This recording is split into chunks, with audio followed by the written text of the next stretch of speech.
Assalamualaikum warahmatullahi wabarakatuh.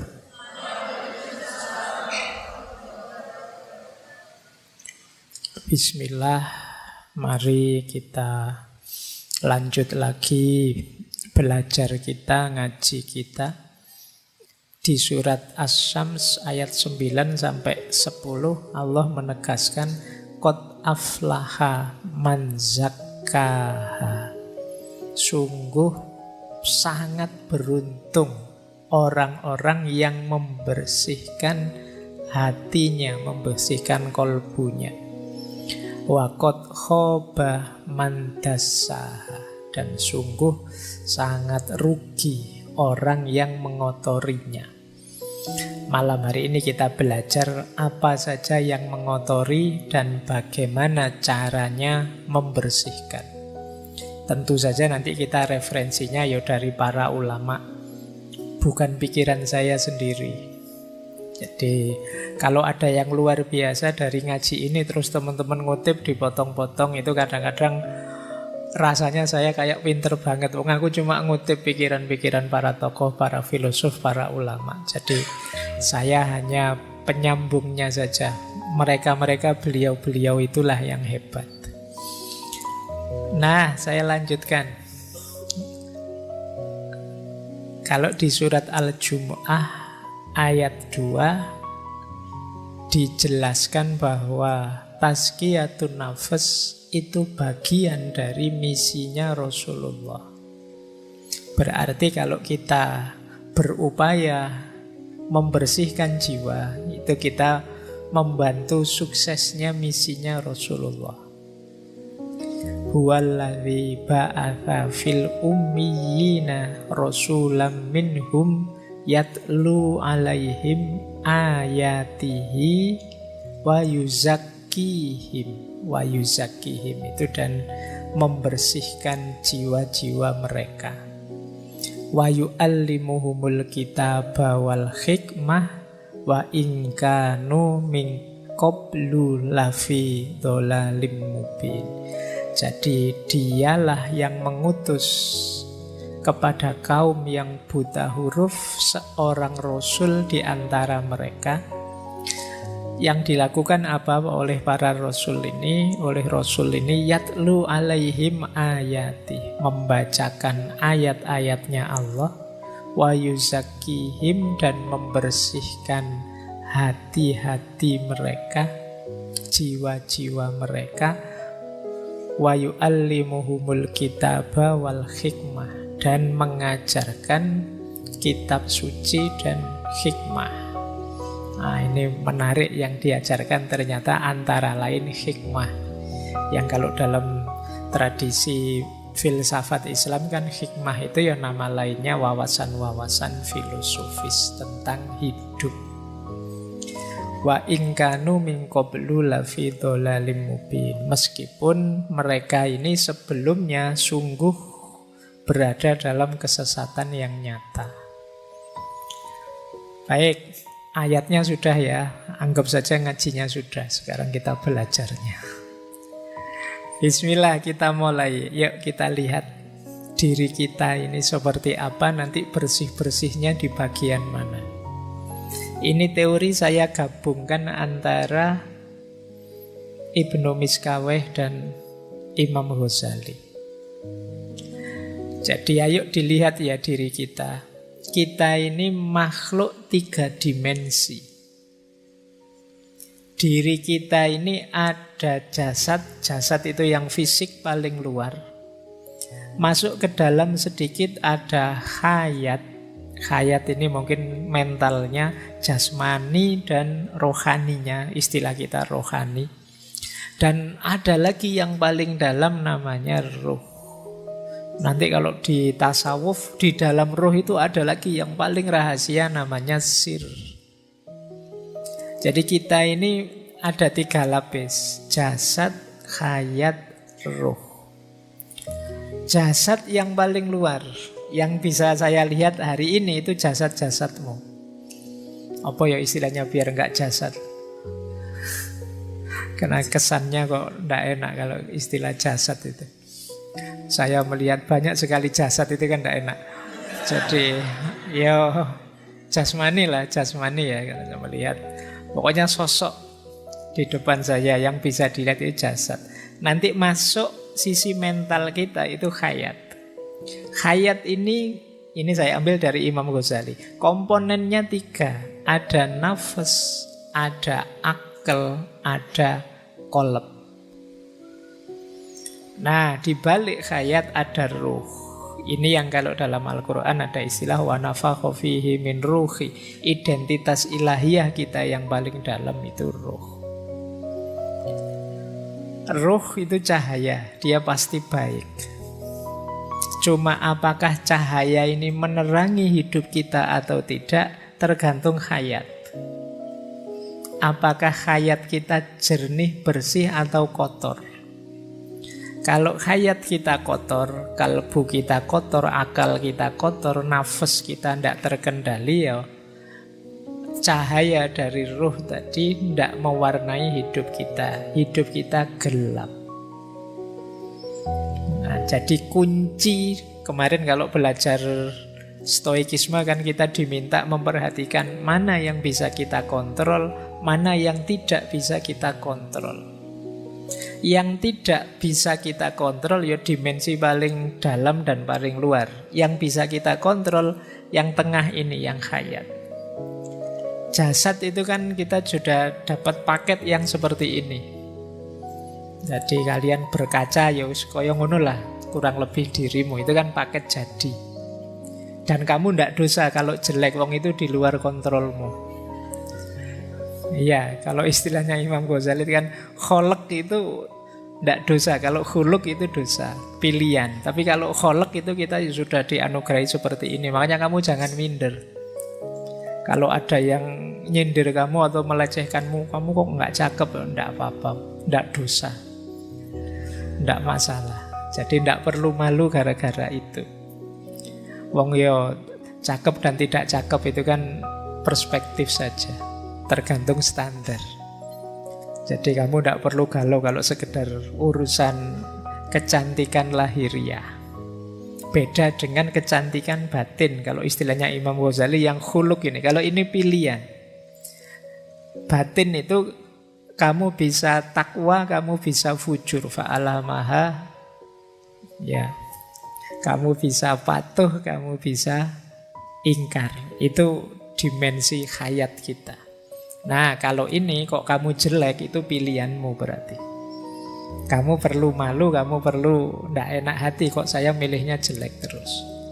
Tapi kalau fisik, tidak, fisik itu paket jadi. Nah, yang paling dalam, yang cahaya ini yang paling positif. Semoga khayatnya orientasinya ke dalam. Orientasinya ke cahaya, tidak ke jasad. Nah, ini perlu diperhatikan lagi. Nafas, akal, qalb. Nafas itu kalau menurut Imam Ghazali dorongan-dorongan jiwa. Kadang kita pakai istilah hawa nafsu. Itu nafas. Ingin makan, ingin minum, ingin kawin. Ini dorongan-dorongan nafas. Dan manusiawi. Jadi setiap manusia punya ini yang waras ya, yang normal. Itu nafasnya hidup. Dia ingin macam-macam. Jadi kalian tidak usah galau, Pak, saya itu kok pingin ini, pingin itu. Saya merasa tidak mampu, tapi pingin kawin, pingin kaya, pingin ini, tidak apa-apa. Manusiawi. Hanya saja nanti kita diminta untuk bisa mengontrolnya, mengendalikannya. Akal juga begitu. Jadi kita itu punya daya berpikir dengan akal kita, itu pun kita diminta menggunakannya setepat mungkin. Qalbu juga begitu, hati kita. Hati ini bahkan kata Imam Ghazali di ranah hayat itu rajanya. Jadi dalam diri kita itu penguasanya sebenarnya qalbu, hati. Hati inilah yang punya orientasi hidup. Orang baik atau orang jahat kuncinya di hatinya. Pikiran itu luar biasa, tapi akal itu posisinya kata Imam Ghazali hanya panglima perangnya. Panglima perang itu ya dia luar biasa kalau untuk menaklukkan apa-apa, tapi dia tunduk di bawah kekuasaannya raja. Maka akal itu dalam diri orang jahat, yang hatinya orientasinya jahat, ya dia akan hadir membela kejahatan. Dalam diri orang baik, dia hadir membela kebaikan. Nah, akal itu bisa diputer-puter kemana-mana, dia bisa. Kalian kan sering salah tapi bisa cari alasan biar kelihatan benar. Nah, itu jagonya akal. Jadi sudah jelas-jelas kuliah datangnya telat, itu kan alasanmu kowe. Padahal kamu tahu sebenarnya saya tadi bangunnya kesiangan. Maksud aku alasan bangun kesiangan kan nanti dosennya mesti terus kamu alasan macam-macam wis. Pak kan ya di jalan itu banyak sekali halangan. Pak kan ya, alasanmu bisa macam-macam. Kamu pacaran saja kan pakai alasan ta'aruf. Nah, loh, itu kuasa akalmu luar biasa. Baik ya, jadi ada qalb, ada akal, ada nafas. Qalb inilah yang bisa memantulkan cahaya dari dalam. Cahaya ilahiyah tadi. Dia yang mewadahi. Kalau hati ini bersih, maka dia akan memantulkan cahaya. Akal akan diwarnai oleh cahaya itu, dan hidup kita hidup yang bercahaya. Bercahaya dalam tanda petik ya, jangan dicari, jangan dibayangkan koyo senter terus kamu cahayanya ada, koyo film-film itu terus di belakangnya ada. Bukan itu. Jadi hidup yang berorientasi ilahiyah itu nama lainnya cahaya. Jadi rute yang benar memang ke arah cahaya itu. Nah, yang bisa menangkap cahaya ini hati.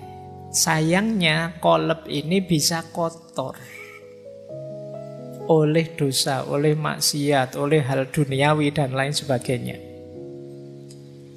Yang kekotoran ini akan tambah kotor ketika didukung oleh akal. Tambah kotor lagi ketika nafas tidak terkendali. Disitulah saatnya kita bersih-bersih. Jadi kemarin kita sudah latihan bersih-bersih akal. Malam hari ini ayo bersih-bersih qalb. Bersih-bersih hati. Ya di antara komponennya untuk bersih-bersih hati, ya nafasnya kita bereskan dulu.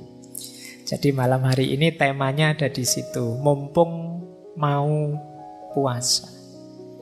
Kalau di Jawa ada tradisi padusan. Padusan itu tradisi simbolik mandi sebelum Ramadan. Nah, ini yang dibersihkan jasad. Tapi ya bisa masuk lebih dalam sebenarnya, ya tidak hanya bersih-bersih jasad, tapi juga bersih-bersih hayat biar ruh dan cahayanya kelihatan. Baik. Nah, itu tadi filsafatnya. Sekarang kita coba cek apa saja sih yang harus kita bersihkan. Jadi kalau dirinci dalam hidup ini ada 5 hal yang harus kita bersihkan. Yang pertama yang jasad tadi. Ya kalau fisik sih kita membersihkan jasad, anggota tubuh dari semua najis dan hadas. Jadi kalau ini teman-teman pasti sudah bisa lah, tidak perlu dijelaskan. Membersihkan najis teman-teman tahu dan bisa, hadas juga bisa. Kan sudah bisa mandi semua kan insya Allah. Wudu juga sudah bisa. Bersih-bersih najis juga bisa. Nah ini tidak perlu kita bikin tema ngaji untuk caranya mandi. Kalian sudah bisa lah. Nah yang kedua, membersihkan anggota tubuh dari dosa dan kemaksiatan. Kalau ini lebih sulit. Gimana caranya mulut kita ndak nyinyir lagi, ngomongnya ndak yang jelek-jelek tapi yang baik-baik. Ini membersihkan mulut namanya. Kalau membersihkan mulut yang fisik pakai kumur-kumur. Tapi membersihkan mulut yang diam, kita singkirkan semua kata-kata jelek, kalimat jelek, ungkapan yang jelek. Meskipun hari ini kan mulut kita sering diwakili oleh jempol kita, karena dunianya sudah geser ke dunia medsos. Mungkin kamu bilang, Pak, saya itu sekarang Pak, mengikuti hadis, Pak. Falyakul khairon aw liyasmut. Ngomong yang baik atau diem. Iya, mulutmu diem tapi jempolmu aktif. Kalau nulis kamu nyelekit luar biasa. Bahkan kamu berani sekali kalau di medsos itu kan. Jadi maka ayo kita bersihkan juga. Jadi anggota tubuh berarti semuanya ya mulut, ya jempol, ya telinga, ya hidung, ya apa saja. Yuk kita bersihkan dari yang dosa-dosa dan maksiat. Jadi bersih-bersihnya levelnya lebih dalam meskipun menyangkut anggota tubuh. Jadi ternyata membersihkan tangan itu ya tidak sekedar cuci tangan, tapi juga membersihkan tangan dari perbuatan-perbuatan tercela. Jadi perbuatan yang menyakiti orang, menyusahkan orang misalnya. Terus ada lagi level 3, membersihkan pikiran dari yang negatif, yang merusak, yang sia-sia, yang overthinking. Minggu lalu kita membahas ini, alhamdulillah. Semoga sedikit-sedikit sudah tahu teman-teman caranya bersih-bersih pikiran.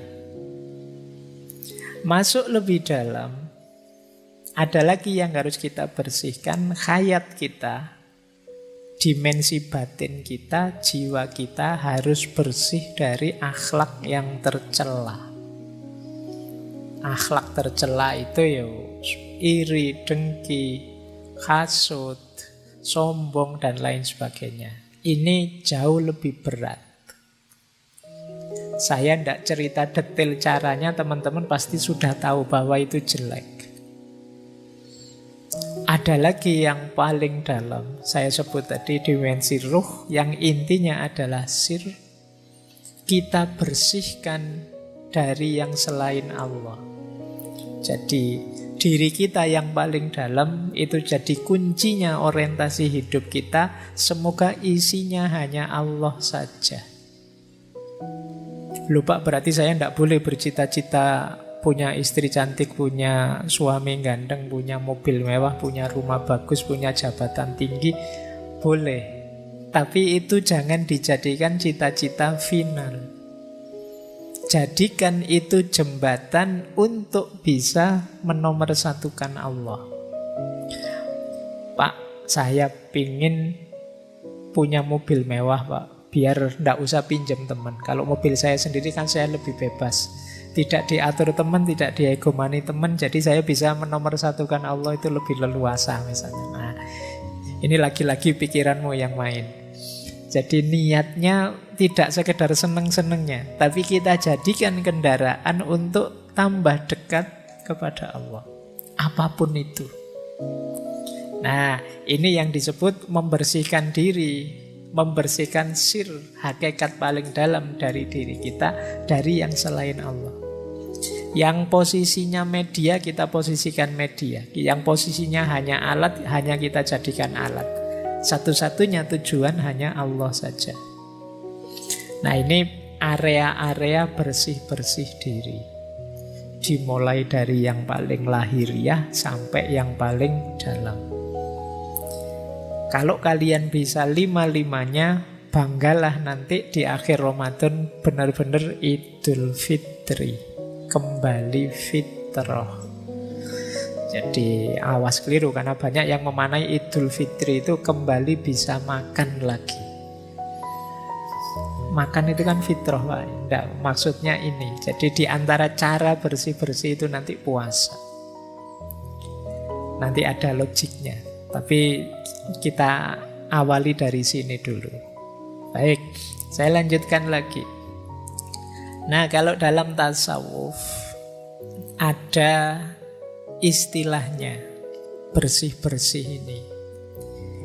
Biasanya pakai istilah tazkiyatun nafs tadi. Saya melihat ada beda-beda istilah proses tazkiyatun nafs ini, tapi arahnya sama.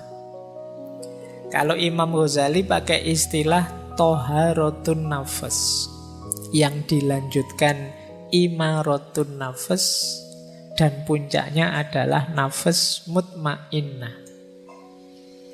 Toharatun nafas itu membersihkan jiwa. Kalau sudah bersih, imaratun nafas. Imarah itu mengatur, mengendalikan.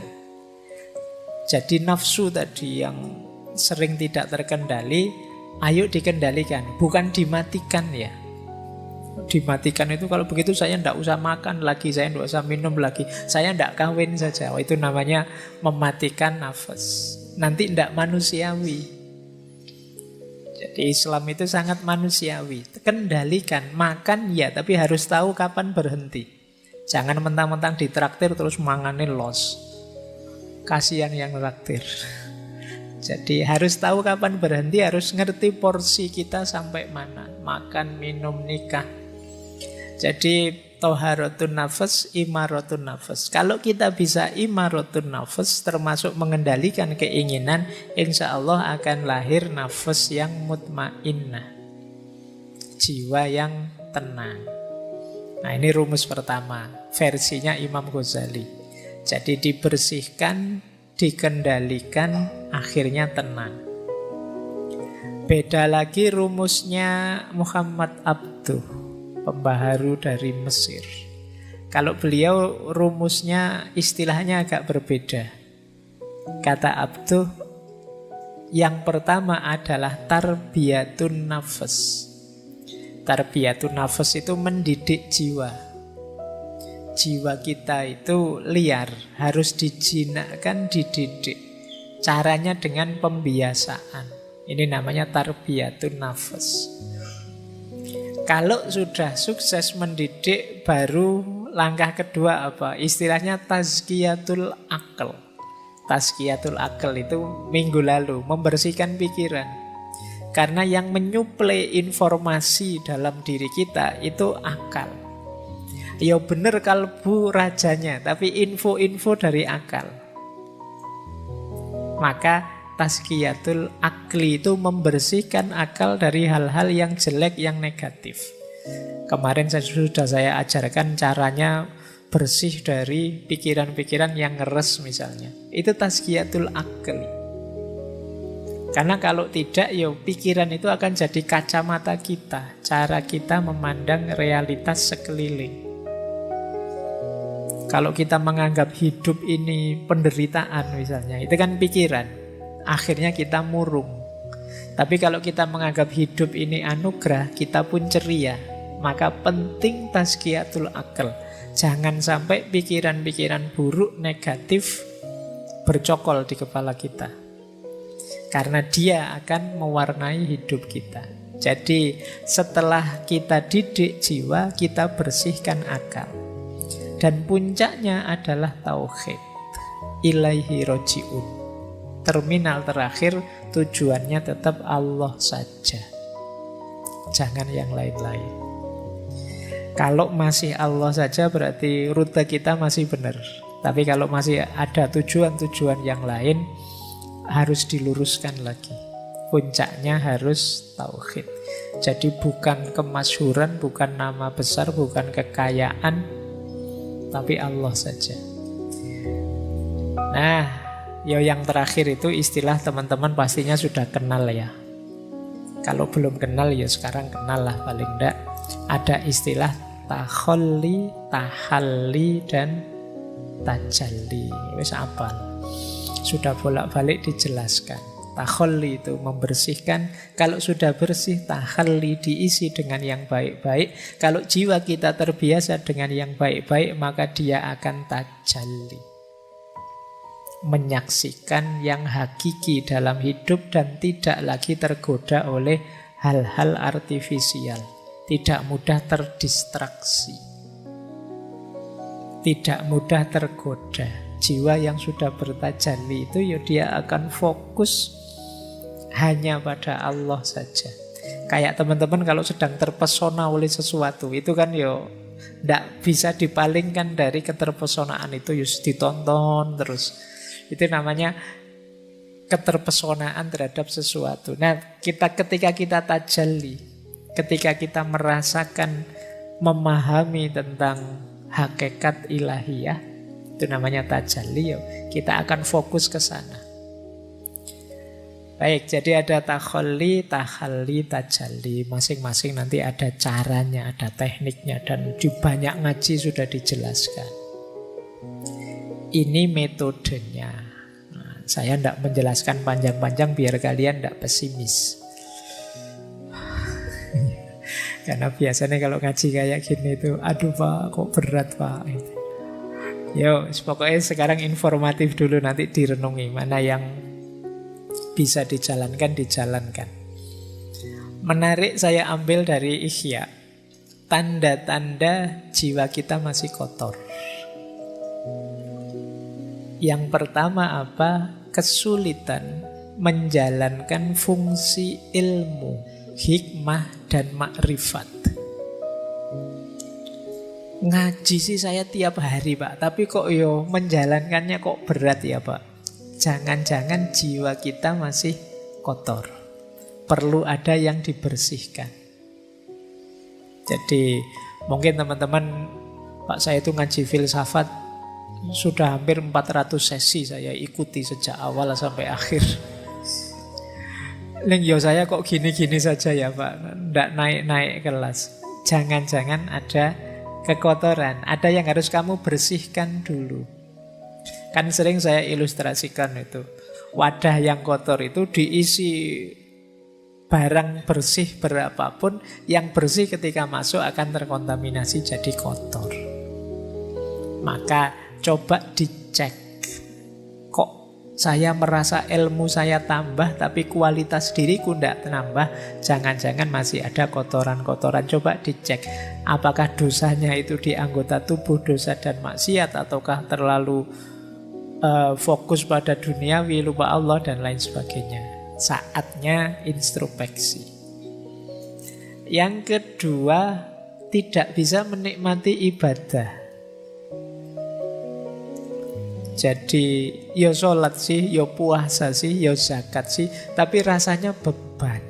Ini berarti belum bisa menikmati. Baru nongkrong sebentar, sudah adzan isya. Kok cepet. Nah itu rasanya beban, krungu adzan ini rasanya aduh. Akhirnya kan kamu cepet-cepet bikin sholat biar bebas tugas. Nah ini berarti kamu belum bisa menikmati ibadah. Para penceramah itu mungkin sebentar lagi akan banyak yang isinya man fariha bidukhuli Ramadan. Barang siapa yang gembira dengan datangnya Ramadan, dia bisa bebas dari api neraka. Terus kamu pura-pura gembira padahal kamu gerundel. Besok tidak bisa makan siang-siang ini. Wah berat sekali nanti kuliahku. Asam lambungku bagaimana. Terus pokoknya kamu khawatirnya banyak, tidak ada gembira-gembiranya. Ibadah kok rasanya berat. Coba dicek, jangan-jangan ada sisi-sisi kotor yang harus dibersihkan. Entah di sisi yang mana dalam diri kita. Teman-teman lebih tahu lah. Tidak usah cerita-cerita ke saya juga, nanti malu. Coba dimuhasabai sendiri. Saya ada kekurangan di mana, ada kekotoran di mana. Kok ibadahku berat rasanya. Rasanya masih beban. Kemudian ada lagi yang ketiga, asik malahan sibuk dengan hal-hal yang tidak berarti, tidak ada maknanya. Nah, coba dihitung. Dalam sehari kesibukan kita yang memang urgent, penting, bermakna, bermanfaat berapa persen? Kok lebih 50% aktivitas kita ternyata aktivitas yang sia-sia, tidak ada gunanya, tidak ada manfaatnya. Jangan-jangan ada banyak kekotoran dalam diri kita. Aku loh Pak, kok asiknya malah main HP, itu pun ya tidak jelas, cuma scrolling aja sejak tadi. Nah jangan-jangan ada yang kotor dalam diri kita. Beribadah tidak asik, tapi melakukan hal-hal yang tidak ada maknanya asik. Saya itu Pak, kalau ngobrol sambil ngerokok nongkrong itu tidak terasa berjam-jam loh Pak. Asik saja. Tapi kalau sholat mau pikir sebentar saja kok rasanya berat. Subhanallah 33 kali itu rasanya kayak 3 kali. Cowopet subhanallah subhanallah sudah 33. Tidak dinikmati sama sekali. Coba dicek, jangan-jangan ada kekotoran. Nah, ini juga ada sesuatu yang kita cintai sangat dalam, melebihi cinta kita pada Allah. Jangan-jangan masih ada kekotoran dalam diri kita. Kan biasa sebenarnya tiap orang itu punya ambisi, punya keinginan, punya cita-cita. Tapi rumusnya seperti saya bilang tadi, finalnya tetap harus Allah. Jadi Pak Opo tidak boleh mencintai sesama, mencintai yang kita cintai. Cintai saja, tapi jadikan cinta itu bagian dari cinta kita kepada Allah. Karena Allah Sang Maha Cinta, Dia menyukai aktivitas mencintai, maka aku pun mencintai. Jadi kita melakukan aktivitas mencintai itu bagian dari kepatuhan kita kepada Allah. Nah, cuma kok nanti ada yang kita cintai melebihi Allah, atau justru membuat kita lupa pada Allah. Saking cintanya dengan HP, dengan main game, dengan nonton TikTok, dengan YouTubean, dengan Spotifyan, porsinya untuk Allah lama-lama habis. Ya tinggal sholat saja. Sholat pun kadang juga tidak sadar hadirnya Allah. Nah itu coba dicek lagi dalam diri kita, jangan-jangan ada kotoran-kotoran. Yang terakhir, berlebihan. Jadi perilaku-perilaku yang berlebihan apa saja. Kan dulu di filsafat akhlak saya singgung bahwa segala yang berlebihan itu jelek. Bahkan baik berlebihan pun jelek.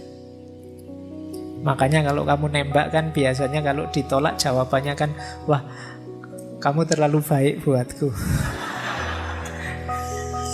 Jangan dikira terlalu baik itu positif, negatif. Karena segala yang terlalu itu jelek.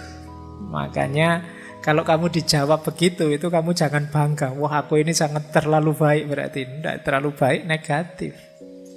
Oh dia pinginnya yang pas kok, yang baik, cocok. Nah kalau terlalu baik ya melampaui sudah. Baik, jadi ketika ada keberlebihan, kemungkinan ada yang kotor. Jadi perilaku yang berlebihan dalam hal apapun. Menghargai orang itu bagus, tapi saking menghargainya sampai memuji-muji, sampai menyembah-nyembah kebablasan jelek.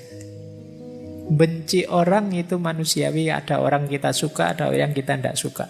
Tapi kebencian yang berlebihan sampai kita tidak rasional, sampai kita tidak manusiawi, pasti jelek. Nah, ini bahan untuk kita introspeksi, jangan-jangan masih ada yang kotor. Jadi di antara tanda-tanda kotornya jiwa itu kita sulit menjalankan hikmah ilmu yang kita miliki. Kita berat dalam beribadah tapi asyik dalam hal-hal yang tidak bermakna. Ada yang selain Allah yang kita cintai sedemikian rupa dan kita suka berlebihan dalam banyak hal. Nah, kalau ada gejala-gejala ini ya ayo segera muhasabah. Ada sisi kotor apa dalam diriku yang perlu aku bersihkan. Jangan-jangan masih ada sombong, jangan-jangan masih ada iri, jangan-jangan masih ada dengki pada orang, jangan-jangan masih ada rasa benar sendiri, egois dan lain sebagainya. Itu kotoran-kotoran jiwa kita. Nah, ini menarik dalam Ihya itu. Nanti kalian boleh setuju, boleh tidak ya. Ini cuma yang punya pendapat Imam Ghazali. Ini rangkaian dorongan syahwat yang negatif, yang bisa membawa bencana. Syahwat paling dasar itu syahwat perut. Kebutuhan perut. Ya kebutuhan gizi, makan biar tidak stunting. Ya. Jadi kebutuhan syahwat perut ini elementer. Orang itu yang pertama kali dibutuhkan ya syahwat perut ini. Kalau yang perut ini belum terpenuhi, yang syahwat-syahwat yang lainnya biasanya masih belum muncul. Jadi harus beres dulu di yang perut. Kalau perut ini tidak beres, kemudian kalian merambah bidang yang lain, biasanya bidang yang lain itu kamu dedikasikan untuk membereskan urusan perut. Di ekonomimu belum beres, kamu geser ke ranah agama, ya urusan agama kamu jadikan orientasi untuk memenuhi kebutuhan perut. Urusan perutmu belum beres, kamu melakukan aktivitas kebaikan sosial, itu biasanya diam-diam tidak sadar kebaikan sosial itu kamu dedikasikan untuk memenuhi kebutuhan perutmu. Maka syahwat paling dasar itu syahwat perut. Kalau urusan perut beres, kata Imam Ghazali biasanya naik sedikit. Turun ding, naik. Turun sedikit ke bawah perut. Syahwat bawah perut. Nah, ini baru mulai lirak-lirik kiri kanan. Kalau perutnya belum kenyang, masih belum turun ke bawah. Kalau kamu lapar itu peduli amat, ada yang cakep, ada yang itu pinginnya makan. Makanya Rasulullah itu ngasih tips anak-anak muda yang sudah pingin menikah tapi belum mampu, puasalah. Karena kalau perut itu kosong, perut itu lapar, kamu sudah melihat yang cantik-cantik, yang ganteng-ganteng itu sudah nggak nafsu. Pokoknya mikirnya kapan beduk maghrib datang. Nah, tapi kalau perut beres baru mulai sudah nafsunya naik. Jadi nafsu bawah perutnya bangkit. Kalau yang kedua ini juga terpenuhi, biasanya terus naik juga satu level lagi, muncul syahwat tentang harta dan kedudukan. Jadi mulai mikir status, mulai mikir kepemilikan. Aku harus kaya, aku harus berkedudukan. Kalau kemudian terpenuhi syahwat kedudukan dan harta ini, muncul penyakit lanjutannya, riya, sombong, pamer. Kalau riya, sombong, bermegahan, pamer ini muncul, biasanya hadir juga temannya, dengki, memusuhi orang, iri. Karena ada orang lain yang juga seperti itu, punya status yang tinggi juga, punya kedudukan yang tinggi juga, terus kita jadinya iri. Tadinya ingin sombong, bermegahan, kok ya saingannya banyak. Muncullah dengki, iri, bermusuhan. Nah, ini rangkaian nafsu syahwat, kata Imam Ghazali. Hati-hati dengan munculnya syahwat-syahwat ini. Ya bahwa manusiawi orang ingin memenuhi kebutuhan perutnya, ingin menikah, ingin hidup terjamin dengan harta, ingin punya kedudukan, tapi harus ngerti kapan direm. Harus sadar juga penyakit-penyakit ikutannya. Jadi ini pelajarannya untuk kita waspada. Nah, biar tidak terlalu ditelan oleh rangkaian syahwat ini, berarti puasa bisa jadi solusi. Karena ketika kita puasa, kita lapar, kebutuhan syahwatnya turun ke level yang paling awal. Sudah tidak mikir apa-apa, yang dipikir hanya perut, dan itu kita dapatkan setelah maghrib. Meskipun bahayanya biasanya begitu adzan maghrib buka puasa kenyang kumat lagi semuanya. Nah itu karena yang dasar ini terpenuhi sudah. Baik, ini bahan ya refleksi. Nanti teman-teman coba membaca dirinya. Sering tidak terlena masuk ke jebakan-jebakan syahwat ini. Oke, baik. Karena ini ada dialognya, saya agak cepat. Nah, proses tazkiyatun nafs itu ada dua jalur. Yang tadi teman-teman mengeluh berat, membersihkan jiwa itu karena mungkin teman-teman membacanya hanya dari sisi aku, dari sisi kita. Waduh berat Pak kalau saya harus melakukan itu. Ya itu kan teman-teman sendiri. Jalur mujahadah namanya. Jangan lupa selain jalur mujahadah ada jalur hidayah. Jalur hidayah itu Allah yang membukakan jalan. Jadi bukan hanya kita yang berupaya. Nanti kalau upaya kita diridhoi oleh Allah, maka Allah yang akan membawa kita pada hasil yang positif yang kita inginkan. Itu namanya hidayah. Kita dibukakan jalan sehingga jadi mudah. Maka jangan pesimis. Meskipun tadi rasanya kok berat ya Pak, apa bisa ya Pak? Itu mungkin yang bisa ya wali-wali saja Pak. Enggak, kalian juga bisa kok. Kalau Allah ridho. Karena selain mujahadah yang itu berdasarkan kekuatanmu, masih ada hidayah. Pertolongan anugerah dari Allah. Makanya beruntungnya orang yang punya Tuhan itu terhindar dari putus asa. Sepahit apapun situasinya, selemah apapun kondisi kita masih punya Tuhan, kita masih punya Allah. Tidak pantas kita mengeluh, tidak pantas kita putus asa. Nah ini prosesnya dua, jadi ada mujahadah, ada hidayah. Ada upaya kita, ada pertolongannya Allah.